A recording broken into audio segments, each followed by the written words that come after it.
Okay, I think we should be good to go. And I'm going to provide descriptions, of course, for the slides. So we have our title slide here, the GDB O&M Immersion from our O&M Services Department. And there is a photo on the slide of 4 people, 2 clients with their long canes held vertically, and they are alongside 2 orientation and mobility specialists. Everyone is smiling at the camera. And the 2 O&M specialists are Maura and Regina from the Earl Baum Center, which is now part of the Lighthouse in San Francisco, and I'm going to talk about that extensively real soon. So, presentation content, we're going to talk about what is the O&M immersion, why did we create it, who is eligible and who can benefit, some of the outcomes that we've seen, and if we get time, we're going to talk about what we're looking at in the future here as it applies to blind and visually impaired people in this country and Canada. And we may be able to look at some case studies as well, and then perhaps a general statement. What can you do? And we've got obviously some potential clients here and some staff, Second Sense. So it's going to depend on who you are as to what you can do. There is a photo here on this slide of an O&M specialist using a hand-over-hand technique with his student holding her cane, learning to use it on the ground in constant contact technique. So first of all, what is the O&M immersion? It's a concentrated immersion experience designed to develop foundational O&M skills and teach strategies essential for guide dog travel. And we have a photo here of a client with a sleep shade on, using a Juno tool with their O&M specialist. And I will talk about that. We do teach, obviously, some pre-guide dog skills in this program. So this is an example of that. And this was taken at the San Francisco Lighthouse headquarters inside their building. The program is 7 days in duration from Sunday to Saturday. And that's for the residential version of the program. As I'll talk about, and Mandy is very familiar with, we have in-home programs as well on a limited basis. But residentially, people come in on the Sunday and they then leave on the following Saturday, if they fly in, of course. If they're local to the Bay Area or indeed Oregon, where we now run it at our sister campus, they can go on Friday if they want to, but most folks are staying around for the Saturday. We have a 1 O&M specialist per student ratio for the week, so 1-to-1 training. And it's not called the O&M immersion for nothing, because the average number of instructional hours is around 20 plus hours. So, you're talking potentially 4 hours of O&M per day at least. So it is an immersive experience, as my previous slide indicated. And we run classes in the residential model, and they range in capacity from 2 clients all the way up to 5 clients in each class. And indeed, there is a photo on the screen of 1, 2, 3, 4, 5 clients holding their canes vertically, smiling at the camera, all in a group. And this was also taken at the San Francisco Lighthouse. So that was one of our classes there. And speaking of the Lighthouse, probably wondering why I'm mentioning them so much. So the way we operate this program is we actually have formed relationships with Bay Area blindness agencies, in particular the San Francisco Lighthouse for the Blind and Visually Impaired. The reason we did that is when we first started the program back in 2016, while Guide Dogs for the Blind had O&M specialists on staff, they were in roles where it wasn't possible for them to be fully released to provide O&M training to our clients. Some of them, for example, were guide dog instructors, field service managers. So they had jobs to do, and it wasn't as if we could just turn the switch or flick the switch and they could come and instruct O&M clients. So with that in mind, we had to find a different way. And so we reached out to the Lighthouse to see if they'd be interested in working with us on a fee-for-service basis. That is, we pay them hourly for using their instructors, and they were indeed interested. And they started off releasing 5 of their O&M specialists to us to do a 1-week program every 2 months. So if you do the math, that turned out to be 6 classes per year, one every other month. So we were able to train 30 clients from the Lighthouse instructor pool in those first couple of years. In fact, the first year, I should correct myself, we had a pilot program where we had only 15 clients that went through the program before it became fully established in 2017. The photo I have on the screen is of the entrance foyer at the Lighthouse in Market Street, San Francisco. There's a reception desk with Lighthouse signage on it and a seating area with some people, some of them with canes, waiting in the lounge area there near the reception. And the reason this is also relevant is that the training when the program first started was all conducted at the Lighthouse headquarters in Market Street. So people flew in, we picked them up from San Francisco International Airport, and we transported them to the facility here. And they also have a residential, facility where people stayed over, all their meals and were provided. So that's where it started out, at the Lighthouse headquarters. The next slide I have on the screen says Lighthouse Earl Bomb Center, Santa Rosa, California, and there is a sign of a house there's a sign with Earl Bomb Center serving the blind and visually impaired, and then beyond in the distance is a house with a white picket fence in front of it, and that is the original house which a gentleman by the name of Earl Bomb lived in when he was a farmer, and he was actually visually impaired himself. And he bequeathed his land to the Lions Club, and specifically for use to train blind and visually impaired people. So the Earl Bomb Center became established on that property.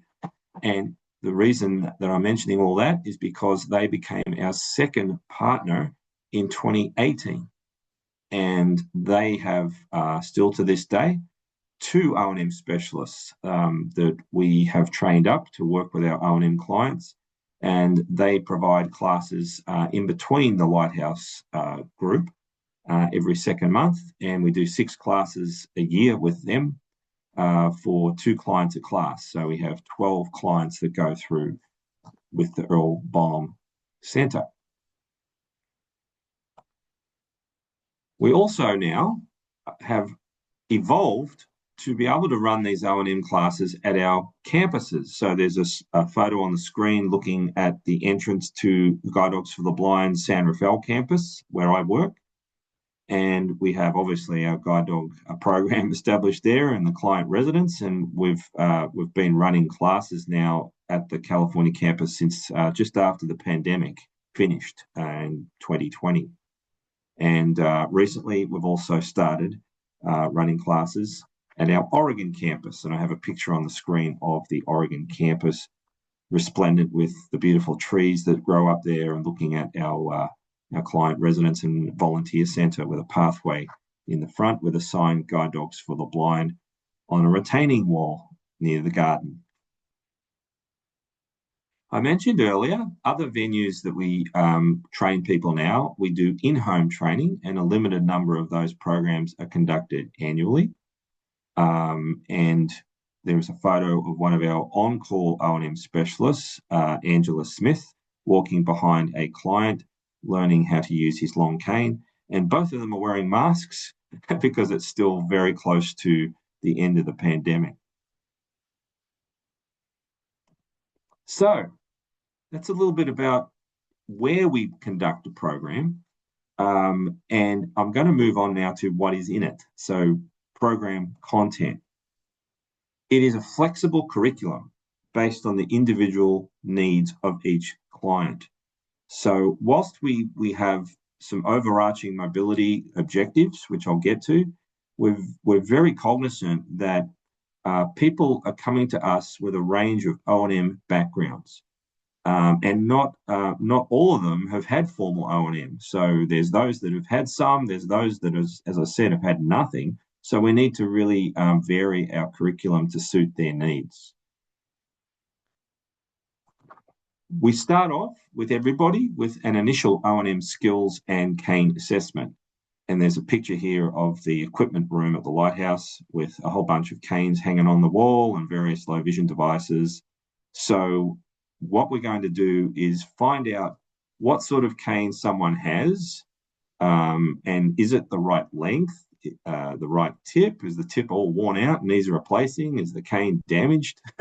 And of course, we have a variety of canes that we can have people try out. We're also looking at those initial skills, so cane technique that someone may or may not have, and their knowledge of the basics of O&M, even human guide, upper and lower body protection techniques, trailing, finding dropped objects, room familiarization, those foundational skills, and also concepts like cardinal directions, north, south, east, west, use of the clock face, 12 o'clock, 3 o'clock, etc. Knowledge of the degrees of a circle. What do we mean when we say 45 degrees or 180 degrees? So we're checking into someone's prior O&M knowledge. And as I say, it's flexible. We've had people who have come to us as adults that don't know basic concepts. And whilst that's a travesty in 2025 in the United States, unfortunately, it's happening. So we try and provide everything we can while we have these people to address the deficits. Moving on to the next slide, program content. We're also conducting a functional vision, hearing, and physical assessment. And when we first, meet our clients, unlike the guide dog program, we haven't been out to their house usually to see them. We don't do an in-person assessment. So it's very important when people start off with our program, in-home as well, that we get to know them and we get to know if they have any remaining vision, what issues is it causing? For example, glare is a big one. Does someone have any remaining vision that they can use that is positive? So can they make out high contrast environmental features that they can use for orientation? So we're trying to, get an understanding of the vision. So our philosophy at Guide Dogs for the Blind is that we maximize use of residual vision. We offer occlusion as a tool that is training under a sleep shade if a person's comfortable with that. And sometimes it can be a good learning tool, but we certainly don't mandate it. So it's not like a compulsory part of our program. And that's the same for our guide dog program as well. Hearing. We are obviously assessing in a functional way someone's hearing, talking to them about do they have any issues with that they're aware of with their hearing, speech and communication, that sort of stuff, but also environmental sounds. So traffic is a big one, of course, and being able to navigate using auditory information. And we're also conducting a physical assessment. So once again, we haven't had opportunity to see people at home. So we are getting to know them and understanding how they move through space, balance, stamina, gait pattern, coordination. So it's very important we get an understanding of that because one of the key issues going on throughout the country right now is that with the difficulty in receiving orientation and mobility training, how are blind and visually impaired people supposed to get outside and walk and keep up their physical stamina? It's not very easy for people to do if they can't get O&M training. So this is one of the reasons we're looking at someone's physical capacity as well.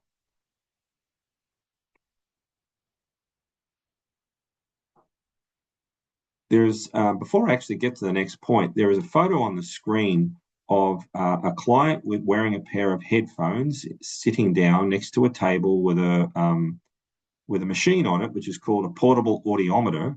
And there is an audiologist administering a hearing screening using the audiometer. Her name is Dr. Nicole Schmidt.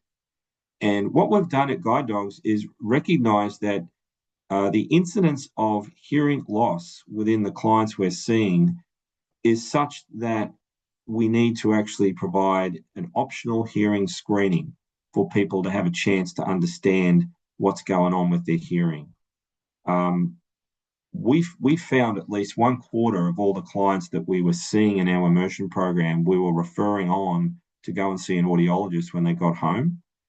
So we decided the chances of them doing that, and with the issues in this country with accessing medical doctors, medical attention, and hearing aids, in particular through health insurance, we decided let's bring our own audiologist in and offer this free of charge. So it's an optional service, and we've been doing it since 2022. And incredibly, we were underestimating the amount of hearing loss that we were seeing in our clients, or we thought we were seeing in our clients. So it's been very good having Nicole coming in to provide these hearing screenings, and they happen on arrival Sunday in our residential program. So when the very first day someone gets there, we're assessing the hearing. And so they are aware of where they stand. And when the instructors arrive on Monday to commence training with them, they too know what's going on with the person's hearing. So that's a new addition to our program. Some of the other aspects of the basic O&M training, I mentioned human guide and cane skills, but importantly, obviously, street crossing skills and intersection analysis are very, very important parts of our program curriculum for everyone. But that doesn't mean everyone needs to understand how to cross the same kinds of streets. For example, there could be people who live in rural areas that have no intention of going and working in a busy downtown area, and maybe they only get as far as a basic light-controlled intersection, where there might be people who are working in downtown Chicago or New York or Los Angeles that need to learn how to navigate and cross complex multi-lane light-controlled intersections. So we will get up to that if the person has that goal under that broad heading of street crossing skills and intersection analysis. It just differs for everyone according to their needs and their environment. Other services. So I just mentioned one of them, and that is the hearing screening, which only occurs at our GDB campus. That is, we can't do it obviously in-home, and we don't do it at the Earl Baum Centre location up in Santa Rosa. But other things we do provide are psychosocial support. So we have a psychosocial support specialist on staff at Guide Dogs. His name's Dr. Jason Dorish, and he's available for our Guide Dog clients and applicants, our O&M clients, applicants, and also Canine Buddy, our other program. But the Earl Baum Centre location also allows our clients to access independent living skills training, assistive technology training, and the low vision clinic. So the beauty of partnering with an established agency like the Lighthouse at Earl Baum, they're now joined. The Lighthouse has merged with the Earl Baum Centre, so it's now one in the same, but that location, we can have people receiving O&M through their 5-day training and accessing these services in their programs. So it kind of provides us with a bit of a way to provide a interdisciplinary mobility service when you think about it. So that's the Earl Baum location. So if we get an applicant, for example, who not only hasn't received much O&M, but they have not been able to get other services, and there's nothing local to them that they can access, then we can bring them into the Earl Baum location. But I just want to emphasize that we're not trying to duplicate, for example, Second Sense or the Lighthouse for the Blind, where they're a comprehensive, blind rehabilitation service. We are 5 days, that's all we have. So we're not pretending to kind of duplicate another agency like Second Sense. But problematically, many people don't have access to the likes of Second Sense or the Lighthouse. Remembering we're serving all over the United States and Canada. So if it is that someone has no access to these important services, then at least we can give them maybe 2 to 4 hours of these services in 5 days. It's better than nothing.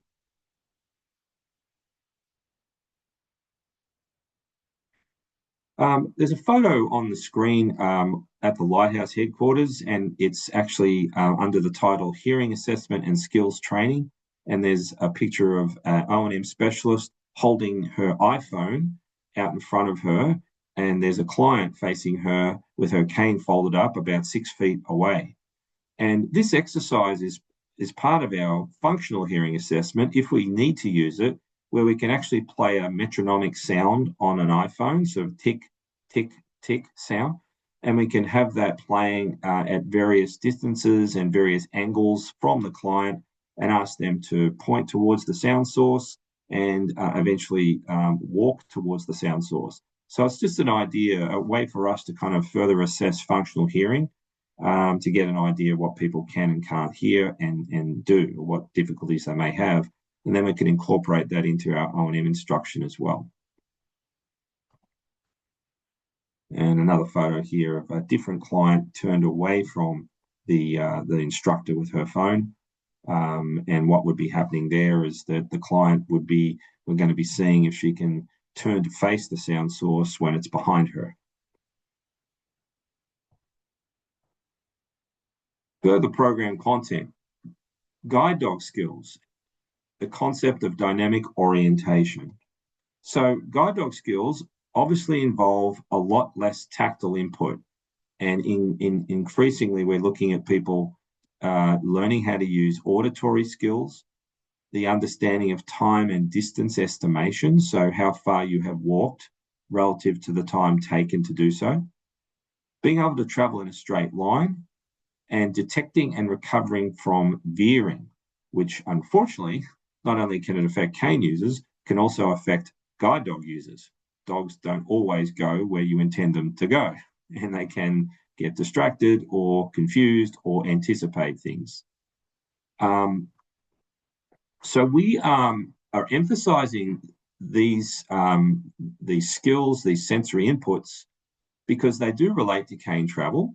And we've found that orientation mobility instruction in this country right now, it's a little bit problematic because the caseloads and the lack of hours that O&M specialists do have to really work with a client, it can turn more from skills-based training to route training.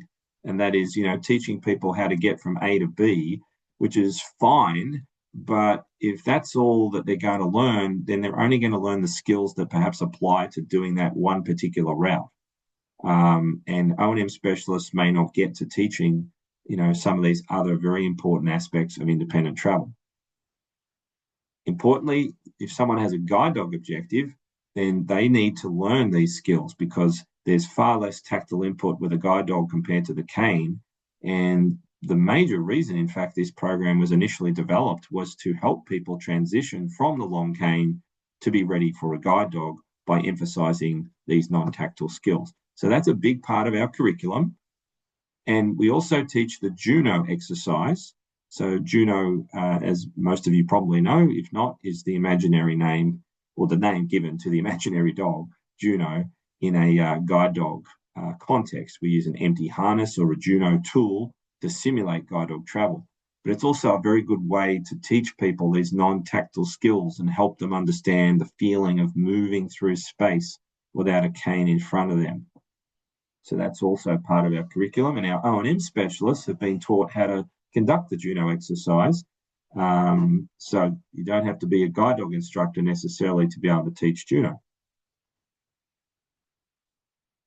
Now, our first-time guide dog students, that is, people who come into this program who have never had a guide dog before, as opposed to those people who come in who have had a previous guide dog and indeed may already have one. So we have both types of students.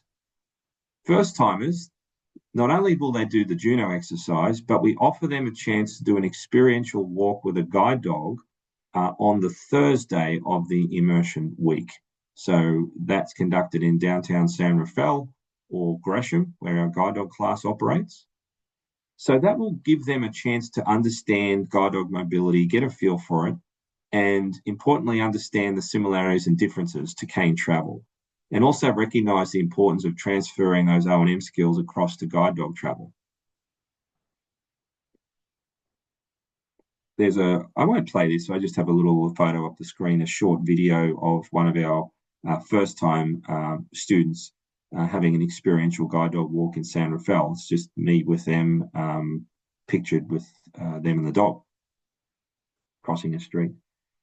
Now, with our retrained students, that is, those people who've had a dog before, they don't get to do the experiential walk. They get to continue to work on their O&M, or we can do things like extra independent living skills training or assistive technology training, like using GPS apps through a smartphone. So there are things that we can do to fill in that time if someone has guide dog experience. I have a video here of a student who is a very experienced guide dog user, and she's at a flat curb at a very large intersection, and it's in downtown Berkeley, California. And the reason I play this video is that it's really great to see someone who has been using a guide dog for many years, as this client had, and needed to come back to update her O&M skills, particularly with the long cane, and gain confidence in her own independent travel abilities. So I'll just play this and I'll comment along the way. And I think I'll describe it as we go as to how wonderfully well this woman did, not using a cane for over 30 years. So she's waiting for a parallel traffic flow. She enters the crosswalk, which is really, really large, probably talking about 6 lanes of traffic. She's just starting to veer slightly in the crosswalk towards the right-hand side, towards the last quarter of the crossing, but still not too bad considering 6 lanes of traffic, never having used a cane really in over 30 years. She reaches the other side. Her cane briefly goes into a grate in the gutter area, but she recovers. She's clearing the sidewalk, steps up onto the sidewalk, and she's complete that crossing. So for her, that was huge, to do something so complicated, like controlled intersection, 6 lanes of traffic to cross, all without a guide dog. So nothing to help her in terms of maintaining a straight line, except her hearing abilities to listen to parallel traffic, the lanes next to her that were on her left, and also her straight line projection. So feeling what it is to once again focus on the other side of the crosswalk and projecting a line through space. All of those things guide dogs help with extensively, but when you don't have the dog, it's all up to you as a cane user. So she did extremely well. Our class schedule now. So I mentioned Sunday is our travel day. So we fly people out and they are picked up from the airport either by one of our GDB volunteers, or we've actually now started to use as well a door-to-door pickup service that will greet the client or meet the clients at baggage claim. We have a meet and assist. So obviously the airline helps get clients to where they need to be to meet up with the volunteer or the door-to-door driver. And when we get them back to our residence, we will provide some orientation, of course, the hearing screening. They'll meet with our nurses for a nursing interview just to talk about their health and confirm any medications that they're on, how they're feeling after their long trip. So that's all happening on that first Sunday. Monday, the O&M specialists arrive, and after an initial interview where we're going through someone's goals for the program and getting to know them a little bit, that initial assessment begins. So we're talking those functional O&M skills, looking at someone's cane usage, what technique they're coming in with, starting indoor cane travel up and down the corridor in the residence, and we're getting to know their vision and hearing more as well, even though, as I said earlier, we've got the audiogram, that is the pictorial representation of someone's hearing, courtesy of the audiologist. We've already got that, so the O&M specialist is going to have a really good idea of someone's hearing when they first start off. With the vision piece, one thing that I haven't talked about yet is I mentioned glare can be a really major factor for people. What we've started to do is glare assessments with our clients. And what that involves is going outside and also inside, talking about lighting and glare, and letting people try various types of glare shields. So you may have heard of some of these, Cocoon or the No IR glasses. So we actually have a kit that we can actually try with people different colours and percentages of tints, different frame styles. And Guide Dogs for the Blind now will pay for the preferred pair of glare shields if it makes a difference to people, and we'll provide that as part of our program. We'll ship a pair out to them when they get home. And also, we will pay for the long cane and the long cane tip as well. So people get that provided, which is terrific. So on Monday, we're pretty much doing a lot of campus-based stuff, using the residents, as I said, but also going outside, using the sidewalks around the campus. And then Tuesday, if not already, most people are ready to go into a residential environment, or sometimes they might even go into downtown San Rafael or Gresham, depending on their travel background and their confidence. And we're doing outdoor cane skills, so learning to use constant contact technique on the sidewalk. We might then get up to intersection analysis in a residential setting, using stop sign controlled intersections, so talking about plus shape intersections, maybe T intersections, and then getting to street crossings themselves. We're also introducing time distance estimation in residential travel. So, and also continuing to develop the auditory skills, getting people tuning into the sounds around them, traffic. So we might talk about parallel traffic sounds, perpendicular traffic sounds. Can someone pick up on walls or building lines? And how can we use those for orientation? We jump into Wednesday. Wednesday is when we're going to introduce the Juno exercises. And if someone's ready, we can even talk about recognizing and responding to veering. What I mean by that is veering in the block. So it could be that someone goes down a driveway when they don't mean to, or maybe it's a large open space like a parking lot or a gas station, something like that. So we can start to look at veering with the cane and how to recognize your veering and how to get back on track using traffic sounds, for example. And then we can also cover that in the Juno exercise too, so people understand what happens with a guide dog and how to direct the dog to get back on track. On Thursday, I mentioned the first time guide dog student would have the Juno and experiential guide dog walk in the morning, and the retrains continue to work on their O&M skills or independent living skills, assistive technology, and GPS apps. And then come Friday, we move into exit interviews in the morning and early afternoon. And what we're talking about there is making sure we've covered everyone's goals to their satisfaction. We might be making recommendations about what to do when they go home, depending on their objective. So some people might already know, I have a guide dog goal. What do I need to do to be ready for that? So we'll talk about that. And those that don't, totally fine. There is no expectation that people come out of this program with a guide dog goal, just to make that clear. And we'll talk to them about transitioning their O&M skills to the home area, and maybe how to do so without a local O&M specialist being able to support them, which is pretty common that we don't have someone go home to an O&M specialist. So we're talking about utilising family and friends maybe, or if they have no supports, then how to start off using their cane around their neighbourhood and progressing on from there with developing routes and destinations. If someone stays on a Saturday, they're flying out, but we also now have O&M clients involved with graduations. So it's a really great development for our program, where in a residential setting, they are rubbing shoulders with the guide dog class, which is in session. And most of our O&M immersion programs run in week 2 of our 2-week guide dog class.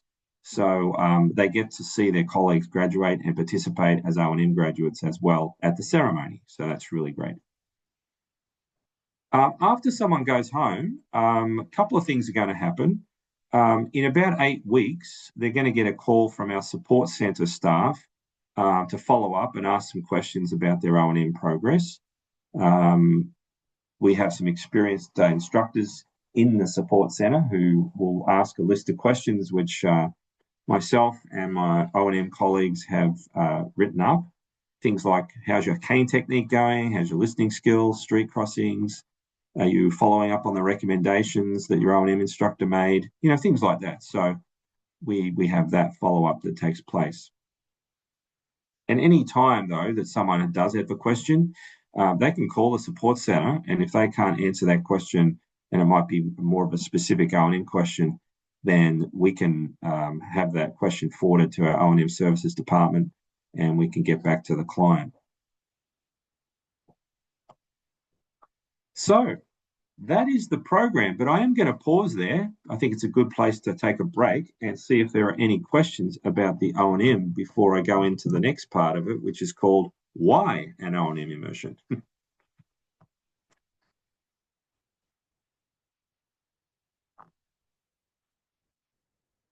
No questions? All right. And Mandy, if you have anything to add, please do, things that you might want to emphasize from your vantage point. So just jump in if you want to. Sure, thank you. Yeah. All right, so next part is called Why an O&M Immersion, the current state of O&M in the United States of America. And there is a photo of a very young Tom Cruise, and he's in the capsule of Apollo 13 in that famous scene, and he's saying, Houston, we have a problem. And that is an indicator of the current state of O&M in the United States. And one of the reasons that Guide Dogs for the Blind instituted our own O&M program. So we know in the US there's a significant shortage of O&M professionals. And the effects of that is O&M specialists like Mandy have larger caseloads, and basically there's a whole bunch of overworked people too. O&M professionals have a lot to do. And a little cartoon I've got on the screen with a man clutching his head with a look of panic and terror on his face with a caption over the top saying, overload. The other effect of this is clients are being underserved.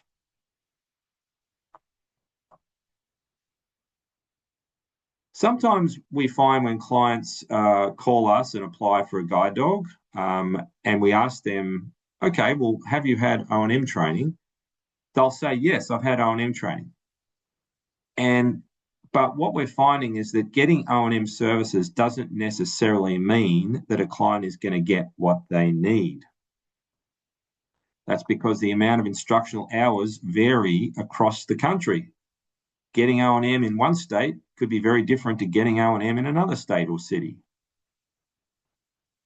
There's also variations in the type of instructional program. And I mentioned earlier that it's turning into, in some cases, teaching routes, not skills.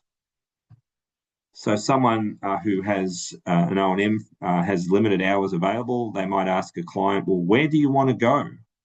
And the client might say, well, look, I need to get to the bus stop, or I need to learn the route to church, or I need to know how to get to my doctor's office. So that might be the extent of the instruction, and only those skills relevant to learning that particular route or destination are the ones taught. So it's not a universal kind of teaching strategy that we're seeing out there right now.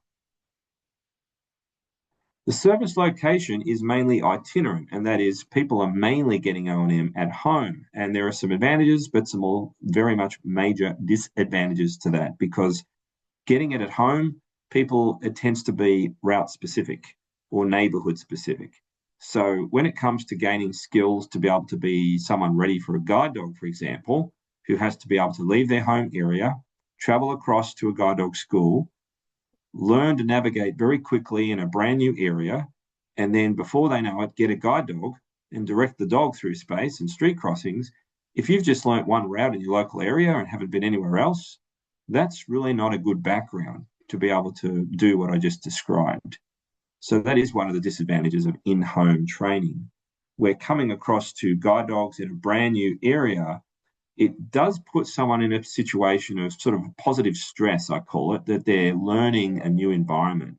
They're forced to attend to those skills that are going to help them understand what it's like to get disoriented, for example, and reorient, which is very important for independence. Another problem with O&M in the USA is some agencies are receiving less funding, but they're trying to maintain the same or indeed greater level of service when it comes to client numbers and demands for services.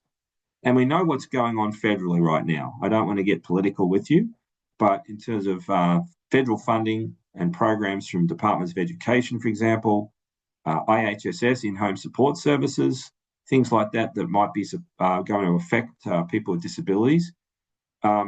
Agencies are really going to be feeling the pinch, unfortunately, even more so.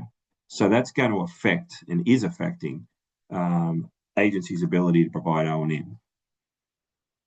And then we have those clients that are ineligible for O&M services.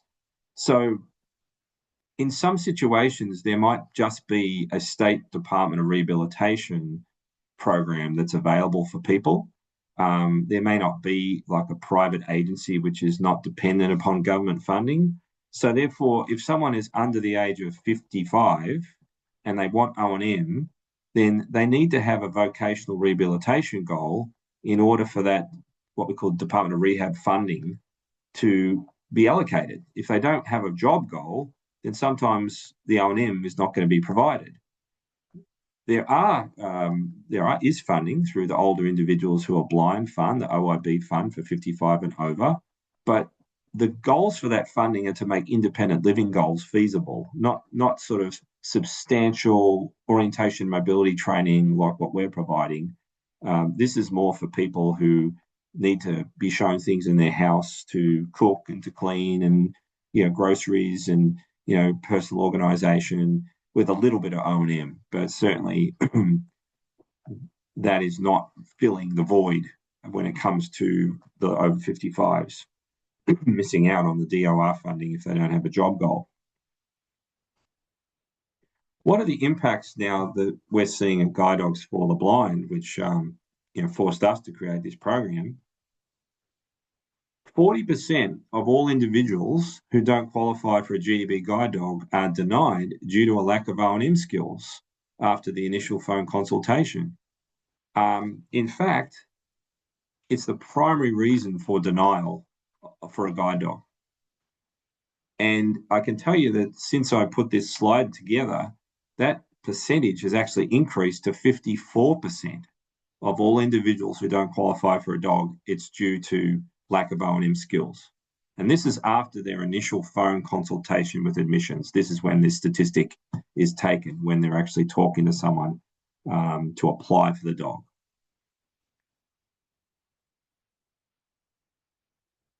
I've now got a table up with the statistics to show that this has been a trend. It goes back to fiscal year 14, and the table is numbers of potential applicants on the first row, total not qualified for all reasons, and the bottom row is number not qualified due to a lack of O&M. So if I just take fiscal year 14, which is the furthest back that we go, there were 979 potential guide dog applicants.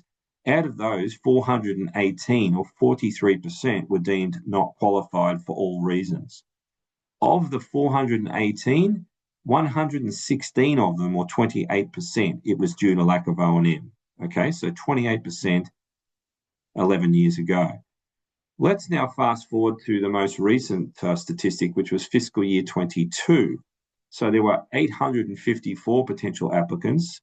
Of those, only 195 were not qualified for all reasons. So it dropped down to 23% compared to 43% back in fiscal year 14. But of the 195 total not qualifieds, 78 of them, it was due to the lack of O&M, which was 40%. So it's becoming the number one reason. So that's partly why or the main reason that we introduced this program. And this is also important to add. The point that I just added to my slide here is retrain applicants may need additional O&M skills before returning to guide dogs. So we started off thinking about this O&M program assisting first-time applicants to obtain a guide dog. But it became quickly apparent that many established guide dog users might have needed help to requalify. It's not an automatic thing. Just because someone has a guide dog, they're just going to get another one in perpetuity. They need to be able to demonstrate their independent travel skills before being accepted for a successor dog. So we now have extended this program to retrain applicants to help them requalify. Who is eligible? So firstly, those strongly motivated to want independent travel with a guide dog. That was the number one reason that we started the program. And certainly we still want to help people that might already have a long cane, but they have a guide dog goal and they might need some assistance with transitioning from one aid to another. So this program is still for them, no doubt. We also have people come in who are unsure or are still considering a guide dog, so they haven't made an absolute firm decision, and they still need O&M training. So definitely they can come in. But the third category is the new category. Maybe 2 years ago, we opened the program to those people with no guide dog goal who had limited or zero access to O&M training. And the reason for that is because of the stories that we were hearing from people who could not get local O&M services. We asked them, have you checked with your local agency? And if they had checked, maybe they were running into problems with eligibility. Like I said, they were 55 or over. Or they were told that, well, there's a long wait list. You know, we can give you services, but maybe you're going to be waiting 12 months or something, or maybe 6 months even. Or they were told that, well, yeah, you're eligible, but you know, maybe you'd end up getting something like 6 to 12 hours or something like this, and that could be spread over months. So when we started to hear these stories, we realized that, well, for many people, if we didn't at least allow them to apply for the program and see if we could help them within a 5-day model, which is not, you know, what's ideal for someone who has recently lost their vision, and we don't have, you know, a comprehensive blind rehab service. Even with those things being said, if we said no to these folks, there was nothing. They were faced with zero services. So now we open it up to people that don't necessarily have a guide dog goal. But we still ask them, check with your local agency, see if you're eligible, find out what the wait time is, and that's the first place to start. So just want to make that clear. Others who are eligible, we're talking about first-time applicants who lack the necessary O&M skills or training, which is the percentage figure that I talked about with the 40%, which is now 54%. So we're wanting to help those people get a guide dog. We're all about trying to remove barriers to obtaining a guide dog. I talked about retrains who may have difficulty qualifying for a successor guide dog. One of the major reasons for that category, by the way, is many of our retrains, actually most of our retrains, have started off with their first guide dog with some kind of residual vision. So it might be that the cause of visual impairment might be something like retinitis pigmentosa, RP, or macular degeneration, which are degenerative conditions. And by the time they finish with their first dog, 8 years after they first trained, maybe their vision has deteriorated and they're not able to use as much visual input as they used to. And they need training in how to be a non-visual traveler. So we now can assist those people through our program. Very rarely, we might have a GDB graduate who is out there in the field and their vision has changed and they're still working their guide dogs. And they might need to come in midstream to actually update those O&M skills, as opposed to the retrain who has retired a dog and wants to get another one. So we can now have GDB graduates either leave their active guide dogs at home while they attend training, or they can bring their active guide dogs and board them during the program at the kennel to complete the O&M immersion. We also have a category of applicant now that has already been accepted to train with a guide dog, but it's thought that they can still do the O&M immersion to improve their O&M skills. So that's kind of seems crazy that, hang on, someone's got enough O&M to qualify. Why on earth would we have them come into the immersion? Well, it's really interesting that I think everyone that's gone through this program will tell you, I wish I did this before I got a guide dog. It does nothing but strengthen people's O&M skills and their confidence. So it can help them have a better class experience and, importantly, increase their chances of success with the new dog when they first get home after class. So we do sometimes see people come through in that category as well. And the last point is pretty rare these days. It was more, the last category I'm saying, pretty rare these days, but it was more common when the program first began. And that's graduates with guide dogs who aren't having any problems necessarily, but just want to be better, more confident travelers. And that could include updating their knowledge of intersection analysis and street crossing strategies. Maybe they also, in their O&M program, have an interest in assistive technology. So if we have space, we might be able to put some of those folks into the program occasionally, but it's not too often we do these days. Other eligibility criteria, preferably if someone has had some basic O&M instruction in the past, we want them to have that for the reasons stated. We're not the first stop if someone can possibly avoid it. And we want them to be currently using a cane if they have one, even if that is like an NFB free cane that they've got. They might not necessarily have been taught how to use it, but trying their best kind of thing, or getting out with a spouse, using the cane in an accompanied way. At least having a cane is important. Clients who are self-taught or lack formal O&M instruction are still eligible. So we have had people who've tried to teach themselves through YouTube videos, for example. Anything like that, if people are trying their best, then we want to meet them where they're at, and they can apply if that's all they've got. I talked about those with no access to O&M services will be considered. That's different, just to emphasize the point. We do, however, need people to have satisfactory independent living skills and reasonable adjustment to their vision loss. So when they come to a residence, they need to know how to self-care.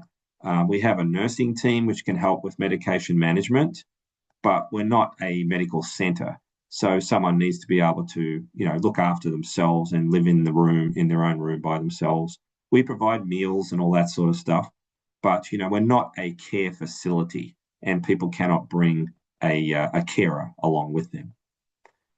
They need to have adjusted to their vision loss, and that can be problematic for people that have just, first lost vision. There is a whole grief and loss process, and people go through the various stages in all sorts of different ways and orders and individual circumstances. The reason for adjustment is that you're coming into a residential facility, you're going to be alongside other people with blindness and visual impairment, and you have to be ready for that. And you have to be ready also to receive and accept instruction as a blind person in how to use a cane and be seen with a cane and navigate the environment. There are other GDB admissions requirements, and really quickly, if someone has diabetes, they need to have their blood glucose levels well controlled at A1C value of 9 or under. If someone has a seizure disorder, they need to be seizure-free for at least 6 months. And we also look at felony convictions of particular types that we will not train. And someone, if they have had some conviction, they need to have served their parole period. So just some basic things like that every client has to go through. So I've been going almost an hour, about to get to sort of the final stage of some of the outcomes of our program, but I just wanted to pause again and just see if there are any questions.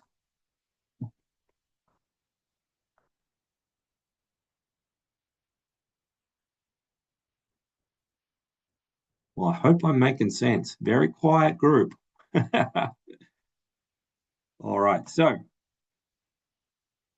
outcomes. We know that GDB is assisting to overcome the shortage of O&M services throughout the country. So this is something that is new to our service offerings. O&M was not part of Guide Dogs for the Blind's background since 1942. We only started in 2016, but we are doing it to help overcome a critical shortage in the blind and rehabilitation arena.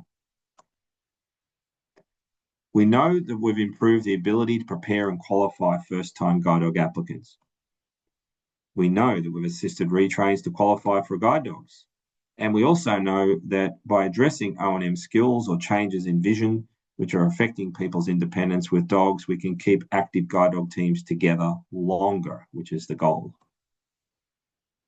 Everyone reports going through this program and increasing confidence and, of course, skills. We also have an ability to assess what we call people who might be marginal applicants. And whilst this program is not an assessment tool, we don't bring people in because we want to assess their credentials or eligibility for a guide dog. There's no doubt that people come in and they kind of discover for themselves how ready or not they might be for a guide dog. Maybe things show up like physical stamina issues, or even, unfortunately, some pain or discomfort that might come up by being in a 5-day program, remembering that the guide dog experience is 2 weeks. So people can kind of decide for themselves just their suitability for this kind of training program. And it's better that they make the discovery in the O&M program rather than go through and go into a guide dog class, get matched with a guide dog, and then find out that it's not for them or they can't complete the program physically.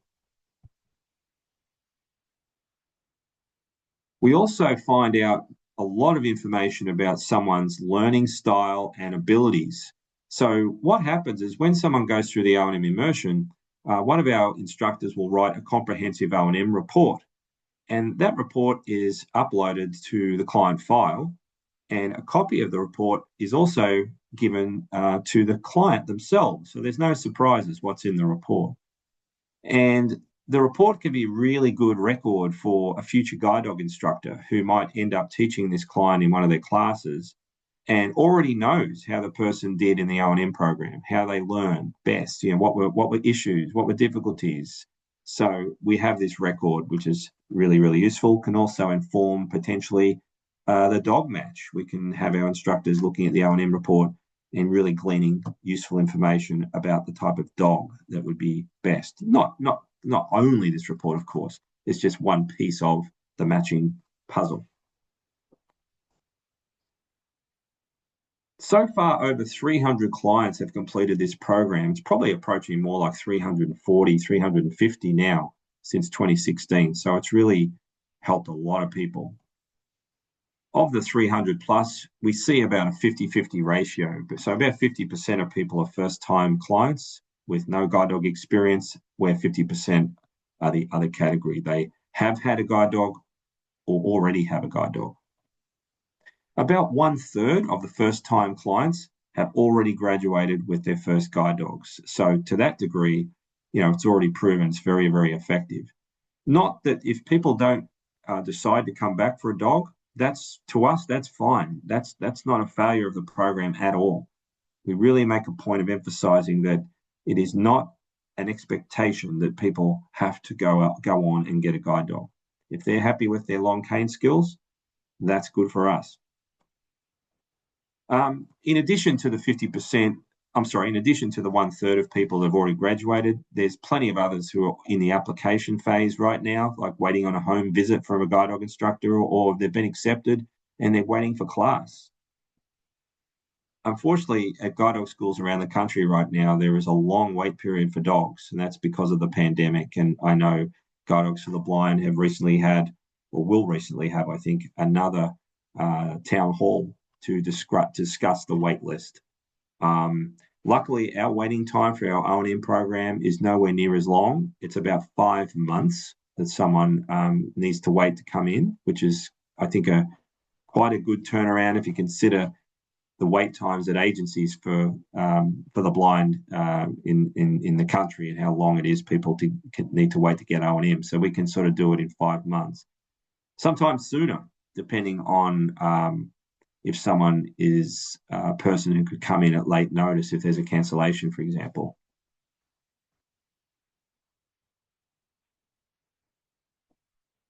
So it's now just after 12 o'clock. So I just wanted to ask you, Mandy, I can stop there or go into the next bit a little bit about the future, but it's just optional at this point. I think you can go into it. If anyone needs to leave, feel free. Wasn't sure. I thought we had this scheduled till 2:30, but yeah, I think you can go ahead and talk about the future. And then if anyone needs to leave on the call, just feel free to do that too. Okay. So the future, we know that there are many current graduates who are going to experience O&M difficulties due to deteriorating residual vision. And as I said earlier, many have relied on visual travel strategies, and they have little, if any, non-visual travel skills to draw upon if they lose the remaining vision that they do have. What are they telling us? Well, we're hearing that what this causes is a loss of confidence, maybe depression and anxiety, other health implications.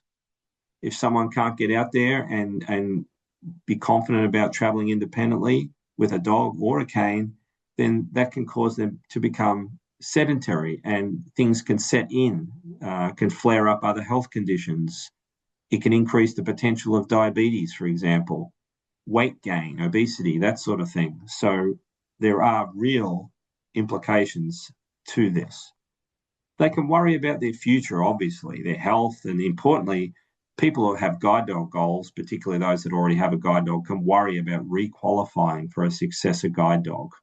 So that's dreadful to think that someone has become dependent upon a guide dog and yet they're in a position because their vision might change that they worry about being able to do it all over again and help a new dog learn the routes that it needs to when if they make it through class. I have a slide up here with a huge tsunami wave which is about to envelop a city. And the reason is because the slide title is called The Future, A Tsunami is Coming. GDB has over 1,700 graduates right now, and of those, approximately 25% have retinitis pigmentosa alone. That's over 500 people. We know RP is progressive, as I said earlier, so what kind of assistance will these people need? I've got a case study that demonstrates this. It's of a gentleman named JD for confidentiality reasons. He's 75 years of age. He has RP with secondary glaucoma and experienced a recent deterioration in his vision. He also has, as many people of that age do, a bilateral hearing impairment, and he has already worked 2 dogs, and he's on his second dog at the point this program took place that he came into. He'd worked 2 dogs, and his current dog had been worked for 4 years. Now, he experienced, if I just go back one slide, he experienced all the things that I just talked about. Loss of confidence, anxiety. He had a health implication in that he had gout, and his gout was flaring up because he wasn't moving outside enough. So he was sedentary. He was worried about his future, and in fact, that worry also extended to his wife, who actually called up Guide Dogs for the Blind and spoke to this gentleman's field service manager. They're the instructors we have out in the field looking after our graduates, and said, I'm really worried about my husband. He's not doing well. Do you have any suggestions how we can kind of get him up and get him going again? He's not working his dog all that much. And fortunately, at that time, we had the Orientation and Mobility Immersion program that we talked about, and this gentleman ended up coming into the program. Now, I just want to run this video, which actually shows him coming into the Lighthouse for the Blind facility. This is his first morning of instruction. He's with his O&M specialist, and they're doing orientation to the living space at the Lighthouse. And I'll comment as it goes what we're seeing here.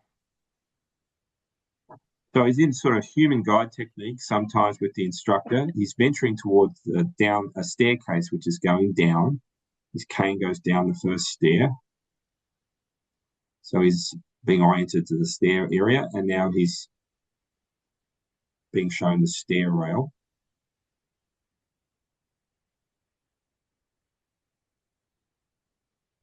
So he's reaching out into space in a very uncoordinated way. He's taking very short, shuffled steps. And it's very clear that he's quite anxious about moving around. The instructor's having him squaring off with the stair rail, so putting his back to the stair rail and walking across the living space, across a carpeted area in between furniture. Just a simple task. And once again, it looks like, I'll just pause it there.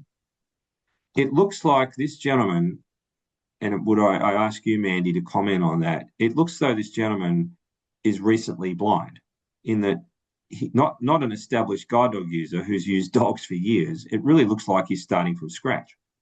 Mm-hmm. Yeah. So that's the confidence piece and, the effect that his reduction in vision has had on him. The next section of video now is also day one, and it's in City Hall at San Francisco, where the O&M specialist is taking this client human guide as he holds his cane vertically in the indoor space of City Hall, teaching him to recognize different sound sources. So teaching him to listen for solid walls and openings, which can be used by a totally blind person for orientation. So we're teaching auditory sensory perception, and he's wearing a sleep shade to really have him focusing in on sound with no help from his vision, what is left for orientation. So they're just walking along, passing by a large concrete pillar kind of thing that holds up the roof. He's listening to the solid surface, and now he's stopping because there's an opening between pillars. He's taking in this different sound. He's now traversing the open space until he gets behind the next large pillar. Okay, so that's an example of that auditory training and perception that we're doing in the first day, getting a person to attend to sound, which is vital for guide dog travel and also very important for cane travel, where we don't want cane travelers just to be dependent upon the tactile information coming through the cane tip.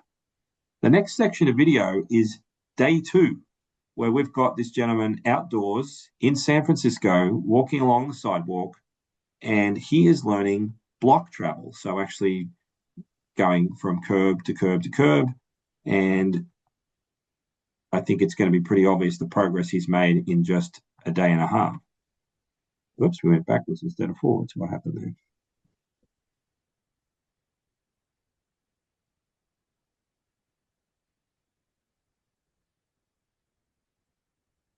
Okay, off he goes. His cane arc is really good. His cane technique is going 11 to 1 on the clock face. His pace of travel has increased, and he's outside in a more complicated environment. He's walking a nice central position on the pavement. His head is up. Posture looks good. And now we've progressed to him crossing a street. He's nicely positioned in the crosswalk. Large, long crossing, and he's found his way to the opposite side. So that's only in 2 days that he's been able to progress from very anxious, lacking confidence, indoor travel in a new space to going outside with the cane and crossing a downtown street in San Francisco. So you can see that people can make rapid progress in this program, and obviously it's an individual thing. But for this particular guy, he did an amazing job. Let's now follow this gentleman back home. So I've now got footage of him reunited with his guide dog, walking along a section of sidewalk. And the purpose of this section of video is that he reported that he was actually frustrated with his dog not locating the entrance to a local park. So what he was able to do is, after the O&M immersion program, his confidence and his cane skills were so good that we actually used Google Maps to help him locate a tactile landmark that he could use so he could know where to stop and heel the dog over the route and pattern the dog to make the necessary change in direction. So he was able to do this all by himself. And the result was really, really good. Let's roll the footage. So he's coming along. The camera is facing him as he's working his dog down the sidewalk, getting close to the end of a stone fence. And now the dog rounds the corner. And I just want to pause it if I can. Pause, pause, pause. Yes. The dog will round the corner, and in the distance behind the dog is the pole that he used to find with his cane as a landmark to make a definite stop and then make a left turn, a formal left turn with the dog. The dog now has learned the route so much that it just does it automatically. And the key part is this client is oriented. He knows where to go. So it's not all up to the dog to make the turn. He's not frustrated anymore. He's actually an equal participant with the dog, understanding where they're going through space. So I'll just roll this again, see the whole thing.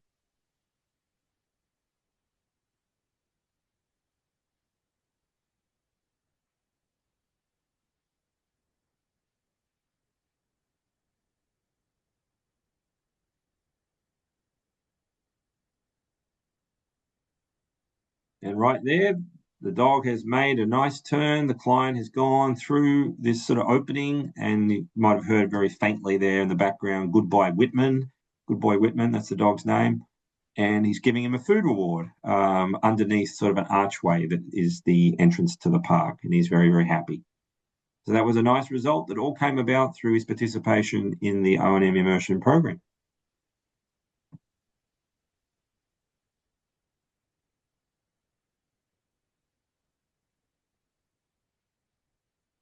Okay, I do have another case study, but I'm going to push through that one just through time. It's a very similar thing with a gentleman who, 59 years of age, had diabetic retinopathy, 3 previous guide dogs, applying for his 4th guide, and he too had to revisit some of the basics of O&M with a cane in downtown San Francisco, and he had also a nice result when he got back home. And he had to learn his local area without a guide dog to be able to re-qualify for a 4th guide dog. And he did. He did a great job. So we come to the last point of the presentation. What can you do? Talk about the program.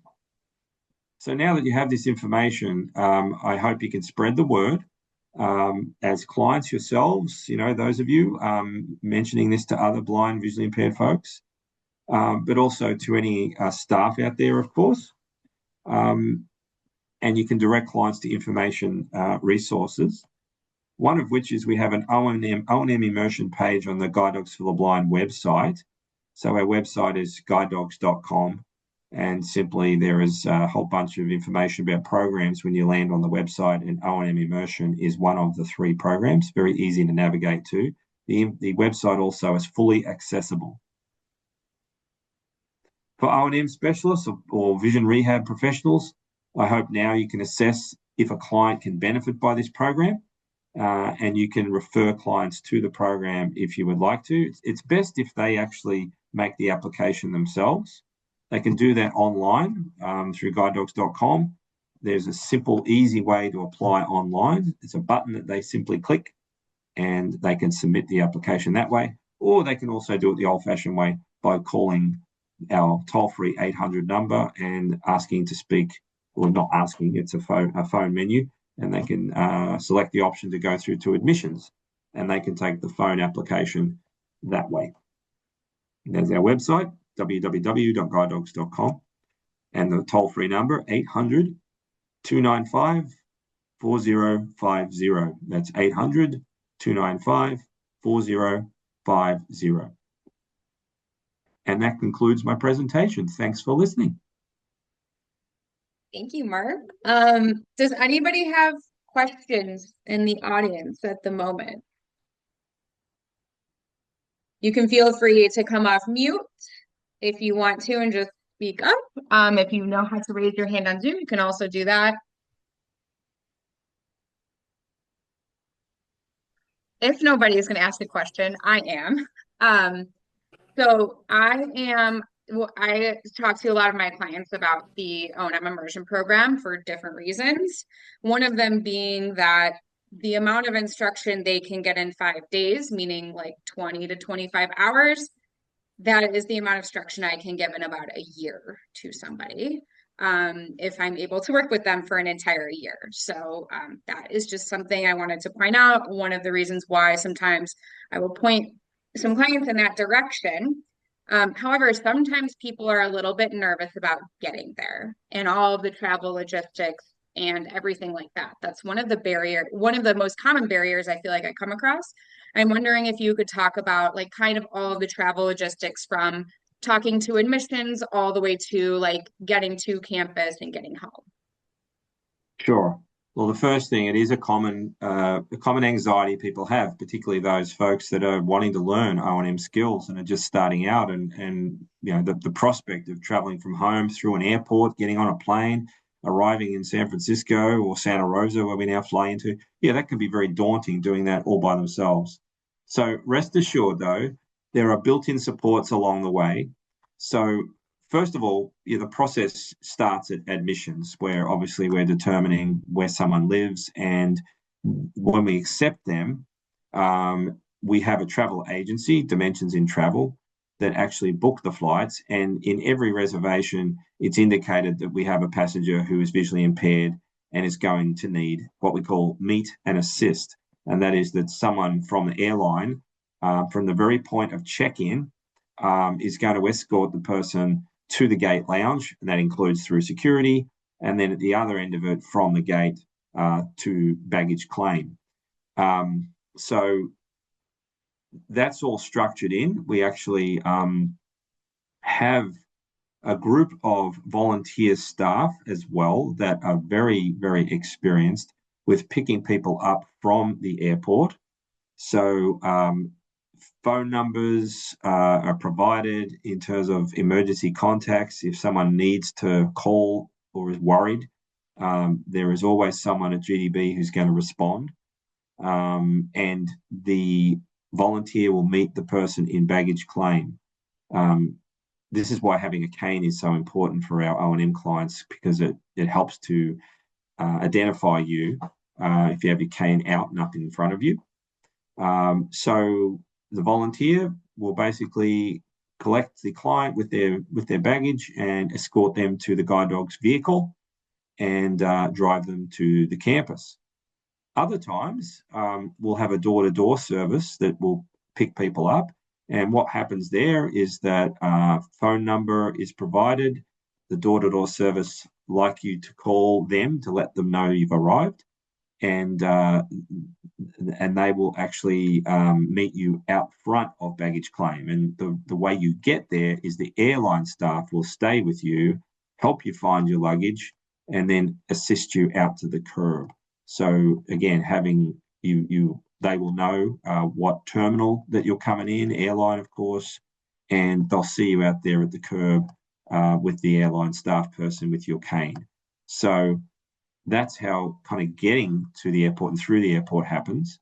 And then, as I said, to campus, you're driven there, and it's all automatic once you get to the campus, where we have all our staff who are going to provide orientation for you. The Earl Bomb Center program that we run up in Santa Rosa, slightly different, where we use a hotel for that one, because Earl Bomb don't have their own client residence. The way it works is same thing. A door-to-door service picks you up from the Santa Rosa airport, which is a really nice, small airport, and they will drive you to the hotel. And then we either are going to have a trained volunteer or a member of staff from GDB available to meet you at the hotel and help you to check in, help you up to your room, familiarize yourself with the room until Monday morning, where your O&M specialist arrives, and we go into great detail to make sure you're totally comfortable with the hotel and your room, etc. In reverse, it's all the same, where either a volunteer driver takes you back to the airport, assists with the check-in process, and then once you check in, that's when the meet and assist takes over from the airline to escort you through security and down to the gate lounge and onto the plane. And if you're with the door-to-door service, they too will link you up to the airline person in the terminal. If not, take you straight to the counter themselves. So rest assured that we hand you over, so to speak, to the airline. You're not expected to be negotiating that environment independently. Yeah. I think that's it, Mandy, from what I can Yep. remember. No, that was great. Yeah, that's sort of like the one caveat people have to either, going to any sort of guide dog program or O&M immersion program is just how am I going to get there if I'm going because I don't have enough O&M training or whatever it may be. So Yeah. that was great. Thank you. Does anyone else have any questions? Could I ask a question? Yeah, go ahead, Susie. Um, this may seem kind of trivial, but I had the opportunity here in Michigan to chat with someone who was a guide dog trainer, and I was explaining that the nice part about being in northern Michigan are all the what they call recreational trails. They are, in fact, just bike paths. And she sort of said dismissively, "Oh, we don't train our dogs on bike paths." And I just wondered, is that a serious problem to consider having a guide dog and continuing to utilize the bike paths? Yeah, it's a great question. So bike paths, certainly people use guide dogs on bike paths, but there's got to be some precautions because of the nature of, bicyclists and speeds and other pedestrians. So the flow of traffic is the important one, where obviously cyclists using the right-hand side as a car would, of the bike path, particularly if it's a wide one, that can have sort of one lane going in each direction. A guide dog's temptation is to follow the left-hand shoreline, right, to drift across to the other side of the bike path, and that can be problematic where you could be facing cyclists coming right at you. There are ways to overcome that, though, and one of the easiest ways, and this might seem contradictory, is with the O&M program, we encourage people to use a cane where it might be more appropriate. And you can use cane technique on the bike path by using touch and drag technique, for example, touching to the left, dragging to the shoreline over to the right, and heel the dog along. So it can still go for a walk with you and can still wear the harness, but it's just not guiding. That's one option for either some of the bike path or all of the bike path, just depends on you. However, with food reward, which we use substantially now with guide dogs, it's pretty easy to pattern a guide dog with use of food and clicker training to what we call magnetize them to the right-hand side of the bike path, where every now and again you're going to give a food reward for them sticking to the correct side. That's why they're so strong-willed to get over to the left, because we've also magnetized them to the left for what we call sidewalkless travel when they're training. So you can do it though for the right side too. You just have to be careful, in terms of, as I said, the amount of traffic on the bike path when it comes to other cyclists, and other pedestrians. But if it's I'm talking a paved bike path, in terms of other, more like a trail kind of thing where people might mountain bike or, sort of off-roading. I just wanted to say that, plenty of people go hiking with guide dogs. We don't specifically train a dog, for hiking trails, but we do off-road stuff. We do non-paved travel, rural travel, country roads, that sort of stuff.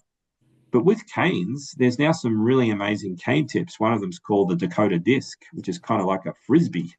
And there you go. Mandy's holding one up in front of the camera. So for that sort of a bike path or non-paved path, you can definitely use a cane on those.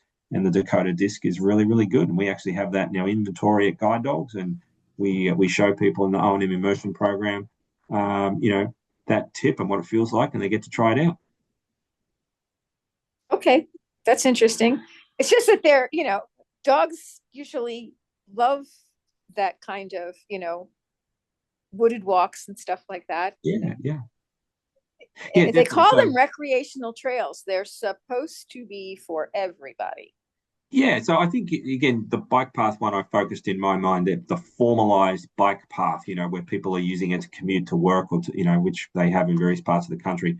where you might have high-speed road cyclists, zipping along the bike path. So that's where I was alluding to. But what you're saying is more what, the traditional kind of off-roading, where people take guide dogs hiking. And we have one graduate a few years ago. His name is Trevor Thomas, and he had a guide dog named Tennille, I think, who did the Appalachian Trail, for goodness sake. Honolulu. So, yeah, there you go. Thanks. Zach, did you have any questions? Not at this time, but thank you very much for the presentation. Yeah, you're welcome. Yeah, I think that's all I had for questions, Mark. You included everything, so it was awesome. Thank you. All right, Yeah. well, thank you. Thank you for joining us. And Mandy, thanks for the invitation. We'll catch up soon. Yeah, thank you. Really appreciate it. Thank you. Bye-bye, everyone. Bye, everybody.